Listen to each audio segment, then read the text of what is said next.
G'day everyone, hope you're having a lovely day or a beautiful evening. Today's show, was made because due to popular demand, a lot of people wanted me to interview this person. And after meeting him a few weeks ago, I was compelled to do this show just for him. He left he left something inside of me.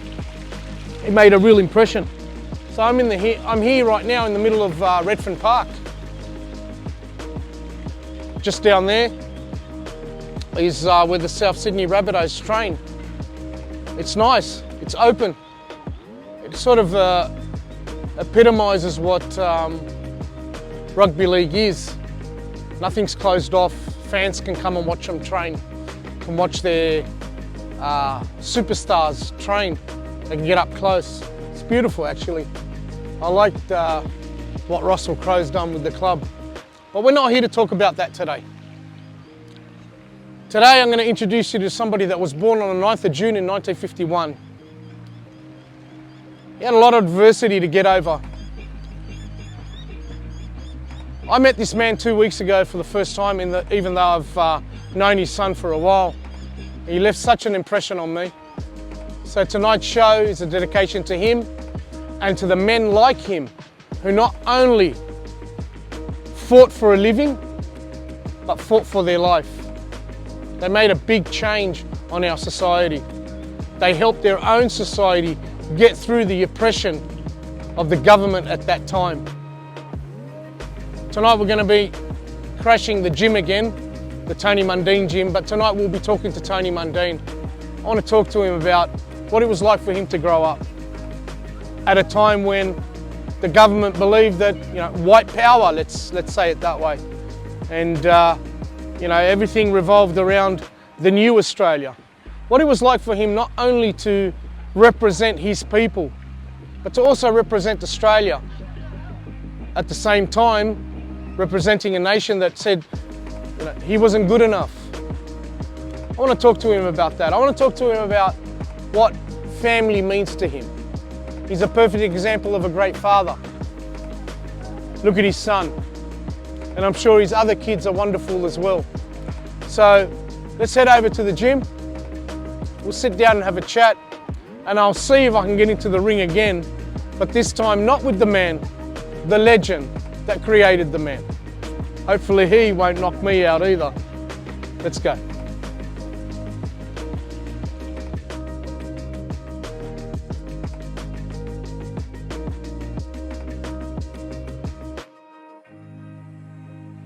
All right guys, here we are with the legend himself. Due to popular demand, I got so many messages, inboxes, asking me, oh yeah, we loved Anthony, but we're so curious to learn more about Tony. And I left, and as Eddie and myself walked away, I said to Eddie, Tony's left such an impression on me. And Eddie said, yeah, me too. And then I guess he's done the same with you guys as well. So we've come back to do a part 2. We've met his son, the man. We've heard about what Anthony's done. But now tonight, we're just gonna go over the history of Tony, the father of Anthony Mundine, his adversities, his accomplishments, what he's had to get through in life to get to where he is. And firstly, I want to say happy birthday, Tony. He turned 71 yesterday. Have a look at this bloke. Thank you, man. Thank you much. Thank you. Happy birthday. All the best. Thank you, brother. Thank you much. Did Anthony spoil you? Spoil me? Nah. He just framed me up, told me. Is that it? Yeah. Is that it? Yeah, that's all. Everything you've taught him, all the skills. All the skills. And he just goes, thanks, Dad? Yeah, that's true, but I don't mind. He should have taken you on a holiday somewhere. He's already broken the rules with COVID. He goes everywhere and cops fines left, right and centre. You should tell him take... But anyway, Anthony's a great kid. I know that he loves you a lot.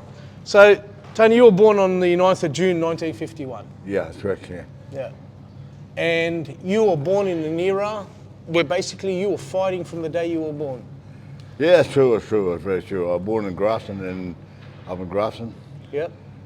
We live 80 km outside Grafton on the Clarence River, a place called Baryulgil. And this is Nothing there. There was a community. He's still a community there. My mob, the Bundjalung mob, and but they're still there. Crowd and all the young ones, and so we've been right up there and on Baryulgil. It was very hard, but yeah, when we come to think of it, whatever we done back them days and what we hate them days is all nature. We had a lot of wild food like kangaroos and ducks and rabbits, fish and all that stuff. You know, the main thing is all nature, what we hate back them days. But it was good because we used to. I remember now when I was 9, 10 years old, we used to go hunting for food, hunting food in my life, and like myself and my brothers and my cousins and all that stuff, we would take off and early in the morning and go walk all day, go hunting and come back for the food that night. But it was a good journey, and you know. It made you appreciate the source of the food, where it came from. That's correct. Yeah, that's true. Yeah. Is that something that you've passed down to the kids? Like with Anthony, I know that he doesn't drink, he doesn't smoke, and he takes care of himself. Is that something that you've bred into him, that put good food into you, healthy? Oh, definitely, you know, definitely. Like these days, you got a beautiful body, you gotta look after your beautiful body. Healthy body, make it healthy. Keep healthy. Look, I'm 71. I don't feel 71. Yeah. I'm like a 17-year-old boy. You're looking. But listen, well, I tell you now, I can do punch it back for 1 hour straight, non-stop. No problem at all. See, it's simple. Yeah. And hard for 1 hour. And I can go more if they want me to go. But it's really up to what you look after yourself and mentally and all your body, you know, and what you eat, what you drink, and all the stuff is most important too. I'm a guy. I'm very stubborn boy. I'm making my mind up. When I say make my mind up, I stick to what I say in myself. Yeah. I drink 2 things: water and black tea with honey. So I drink. Really? So I drink, yeah. So I drink. Now, you said you're stubborn. Now, as a young kid, is boxing something that you had to get into, or it was something that you just were curious about, or was it an accident that you fell into boxing? Yeah, it wasn't an accident, or it wasn't even so. I didn't know I was going to be a boxer. So I live in like Baryulgil. My brother came down here, Mickey, and my sister came down here in 1968. Yep. They were down here for over a year, so I thought I'd come down and have a look, you know. And I met a few of my mates, a few of my friends, my cousins who from the Robert boys was going to a gym in Redfern. And I went along and packed the bag and started, and the guy came in and asked me, do you want to fight? I said, yeah, I'll fight, no problem. So he seen me putting the bag, and he said, you got something. A week and a half later, I had a first fight. I fought a 4-rounder. Hold on. A week and a half after walking into the gym, you had your first fight. Yeah. No, a week. They sent me up for a fight. Yeah. And maybe a week and a half, 2 weeks, that I had my first fight, and I fought a 4-rounder. Now I fought a 4-rounder. Now boxers trains for 6 months to have one fight. And you know what? When I had a 4-rounder, and then I fought a 6 2 weeks later, I knocked the guy out in 3 rounds, and then my other 24 fights were knockouts. After that, never stopped. I mean, your record is unbelievable. You were heavyweight in Australia, champion. Yeah. You were cruiserweight. Yeah. Light heavyweight. Yeah. And middleweight. Yeah. You fought 96 times. Yeah, that's correct. You won 80 times. Yeah. 69 of those times you technical knockout. You knocked the person out. Yeah. Is that? Yeah. I mean that. But like, the one that I lost, yeah. it was from losing weight to fight. It was middleweight. Uh-huh. When I fought Carlos Mondon, Emil Griffiths, Bernie Briscoe, But I know I beat Emma Griffiths, but Benny Briscoe and stuff. If I could knock a guy out, could knock a guy out inside of 6-8 rounds, well, I was going myself. Because I would lose 9 to 10 pounds every time to make middleweight.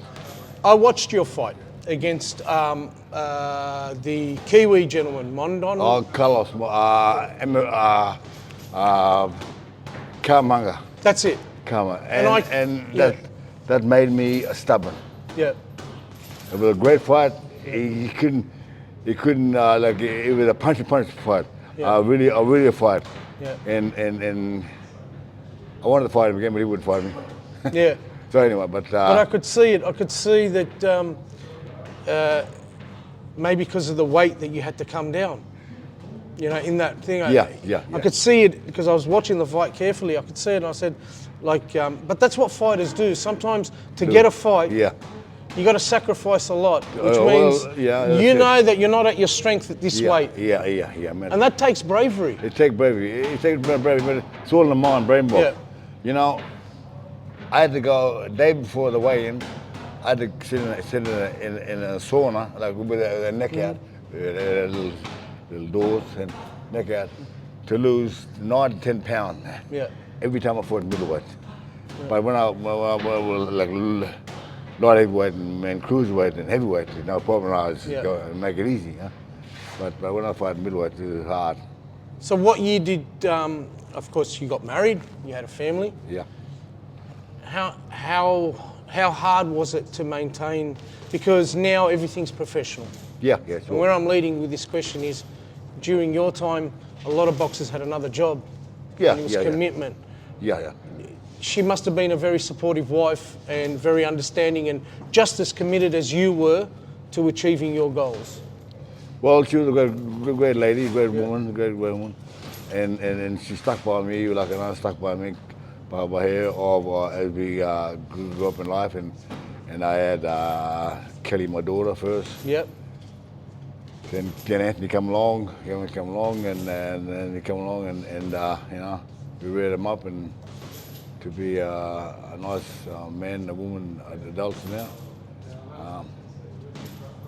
My son went on and played rugby league and with St. George and all stuff, and but a great athlete and all stuff.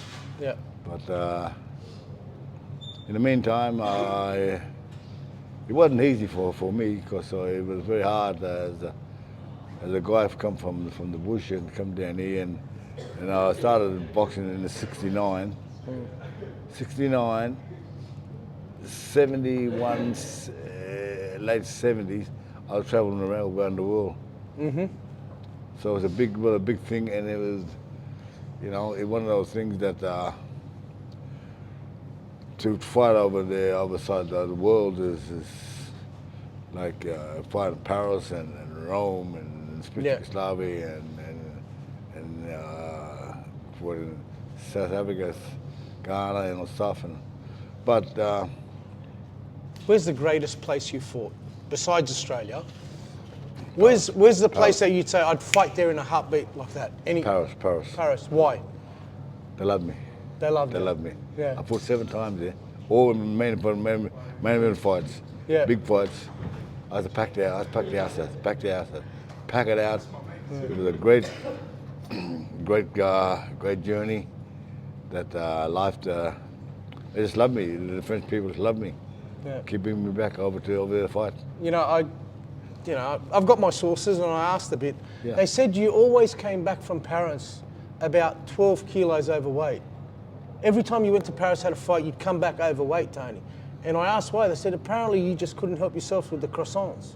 You just kept back. You just. I like food, and I like good food. You know. Yeah. Like fresh food, but that's all right. That's just one of those things that.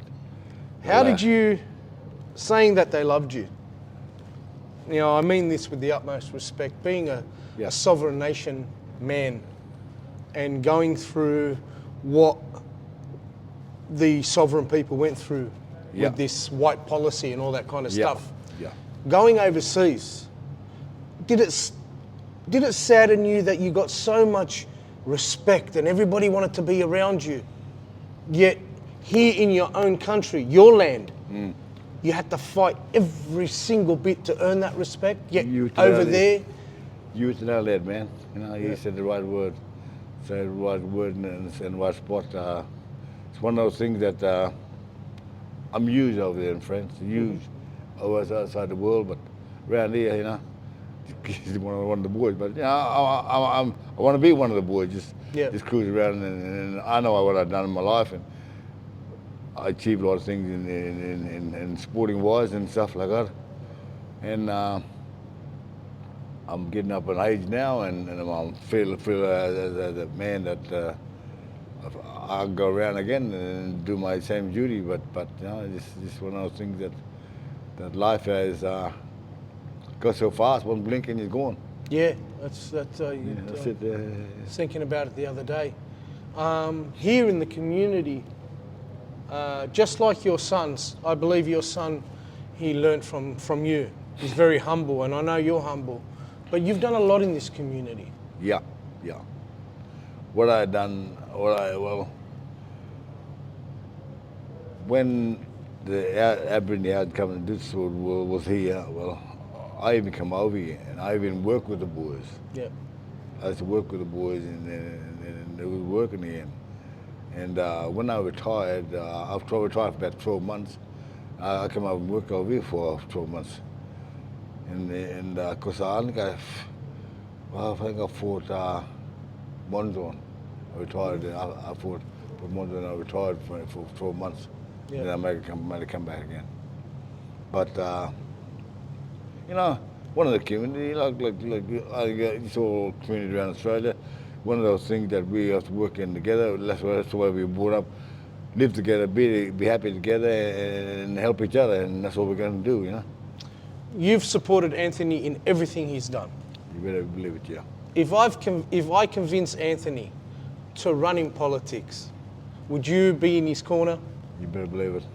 You better believe it. I feel as though Anthony's got a lot to offer. But I need to hear from the father, from the legend that created the man. Yeah.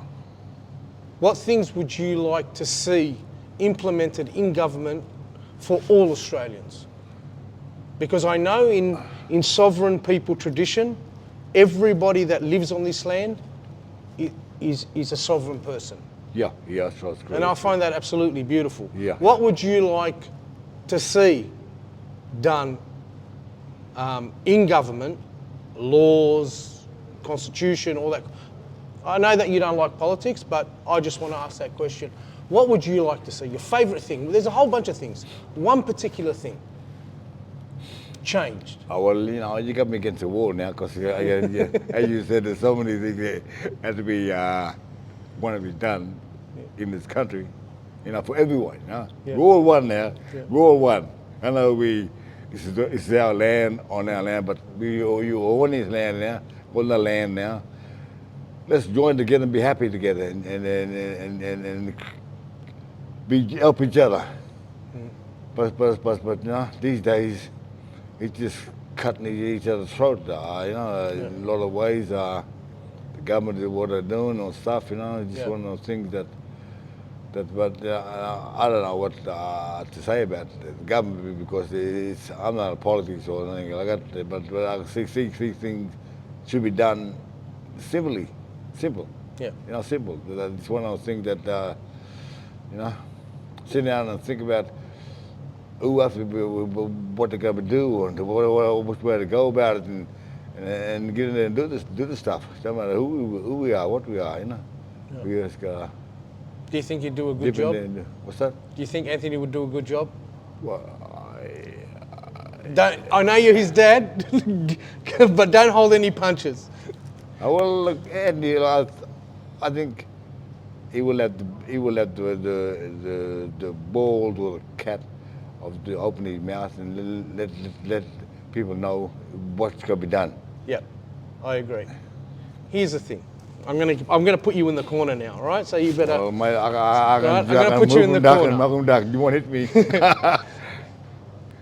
me? You helped Anthony get to get to the levels that he's Yeah, gotten to. Yeah. Okay. You've also helped Sonny Bill Williams. 'Cause Yeah. I've seen you in his corner. Yeah. Now, don't chicken out, right? Don't try to move to the right and get out of the corner. I'm going to keep you in the corner. Who's a better athlete? Not a boxer. Who's a better athlete? Anthony or Sonny? Because I know they're mates, and when they see this, they're gonna wait for the legend to do this. Who's a better athlete? Anthony or Sonny? Well, I'll tell you what, you get me against the wall now. I can't get away. I can't get out. So, the situation is, well, I got him. I would have said my son, Okay. because he won 3 world titles. Yep. Sonny never won, Sonny was a great athlete and great fighter, but he never got a title. Yep. Titles make you a person that up that level. Yeah. I'm a world champion 3 Yep. times. Yep. So I got no option. I have to go. You reckon you can get him there? Is he still training with you? Yeah, we're still training. He's having a bit of break at the moment. Yeah. Or Sonny, but I go and get him there. But it's just matter of how can I put it? I can matter of it's really boxing is a really dedicated mentally sport. Yeah. And when you got so many people around you, and some people open their mouths to people, tell them what this deal we're doing, this go this way, mate. Yeah. People. I know they say good things about it to make it happen, but things don't happen when they do say it. But still, in all, they never done the duty I done in boxing. The hard yards. Hard yard, and know the cream of boxing. Mm. But What's your trainer when you were a young fella? What's the best advice he ever gave you? Something that you've passed on to Anthony and you've passed on to... well, I'll tell you the truth. I done it myself. Really? Yeah. I learned everything myself. I collected everything myself. I put everything together all as combinations, whatever. And boxing, I done it myself. That's incredible. This is a self-made man. I know. Yeah, you have to have a manager and trainer. Yeah. But no trainer trained me. And when you travelled alone as well? No, I travelled with a trainer. Yeah. With a trainer to go into all over the world. Yeah. So it always got to be a partner to you got to have somebody in the corner to look after your eyes and your nose and all stuff. Yeah. There are teenagers that are going to watch this show. Yeah. What's the best advice you'd give them? Well, my best advice is to all you boys out there, and even the girls. You're only young once. Big opportunity in sport. Which sport you want to pick or choose, you look after one thing. Your body. What you eat and what you drink. You look after the good stuff like me, look at me. I done it. I can't see a reason why you young kids, you young boys and girls can't do it too. But it's really up to you to carry on and try these things. As the old saying is, it's one of those things that alcohol, drugs, smoking, all bad food. Just put 2 and 2 together and want to get on the right track to climb that ladder to be what you want to be in life. If you can't make it, but you look after your body. Your body's still in one piece, and 100%, and your brain walks in one piece. But you got to try. You got to try, and if you do it hard work, everyone's have a bit of hard time up and down. We all have up and down run, but you got to have the brain box to say I want to make it to the top, and I'm going to keep going. That's sweet. That's what I say. Okay. You boxers are renowned for calling out people to challenge them. Yeah, Can I ask you a favour? yeah, Can you challenge somebody for me? yeah. I'll do it. Can you challenge Sonny Bill Williams to come onto my show? Oh, Sonny, my brother. Oh, Sonny. Yeah. Yeah, Sonny, mate, you can come along, Sonny, and come and do the interview. My brother here, and to. I'm honoured to be called the brother. I really am. You just turned 71 yesterday? Yeah. Can we see those muscles? Like, Yeah. We. The muscle, mate. The muscle That's- there all day, mate. Still there, mate. Still there, brother. I'm just going to step and up I for a can minute. say, I say, I can say, man, I'm 71, but I'll challenge anybody to punch the back 1 hour straight hard, mate. And what they can do, they can do an hour and a half. I'll do an hour and a half too. And I believe That's it.